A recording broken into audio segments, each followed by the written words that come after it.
Next, cars could be banned from some roads in the Peak District National Park next summer. That's the proposal for one group of environmental campaigners who are looking to reduce traffic and pollution. The Park Authority says that 90% of visitors travel to the area by car, as our environment correspondent Judy Hobson reports.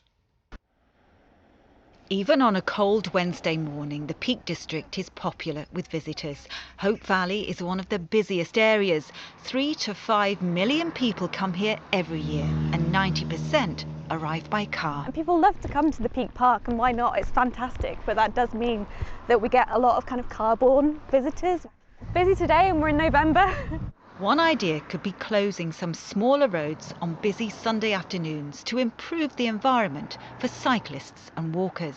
No one wants to come out into an amazing place like the Hope Valley and feel like they're in a car park. It's that sense of tranquility and nature and beauty which can be added to, and that seems like a huge selling point for making some places occasionally car-free. This summer, our national parks were inundated with visitors. The community's had problems of roadways being blocked, emergency services not being able to get through. Add all of that to the climate impact that has, it means that we've got to look at alternative solutions here. What I'm keen to do is encourage more people to access the national park, not by car. The Peak District National Park is considering car-free days, but this is just one idea. Creating better transport links is the priority.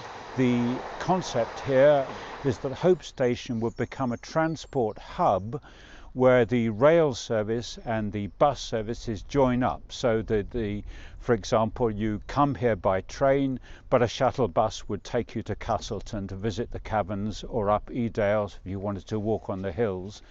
But persuading people to leave their cars at home might not be easy. Yeah. Transport links or train links from where we live to get out here. It'll take you the day to get here, and then there's going to be no walking.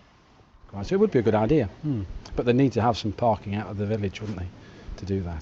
We need to reduce the amount of journeys that we're taking by private car and think about travelling in a way that feels a bit more in line with the wonderful landscape. The Lake District National Park has also not ruled out looking at car-free days at some point in the future. There needs to be big solutions to help preserve our most treasured landscapes. Judy Hobson, BBC North West Tonight in the Peak District.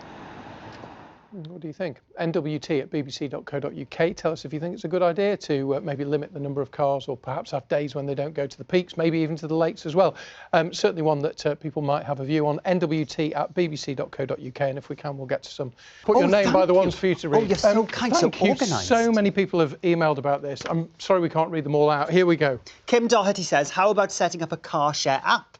People could plan their trips together. Mark Porter, I think it's a great idea. We need to be looking at sustainable travel in the future. Public transport would be a great way to meet like-minded visitors to the park. Good point. Neil Mason says, I think it's a good idea. A good idea would be to make a car park outside the area and have a park and ride. I don't think the local cafes and shops would like it if they have no tourists. No, Karen in Cheshire and Jill Rowe as well makes a similar point. I wonder if anyone considers the needs of the disabled in all of this. Disabled people are already disadvantaged. Banning cars excludes them further.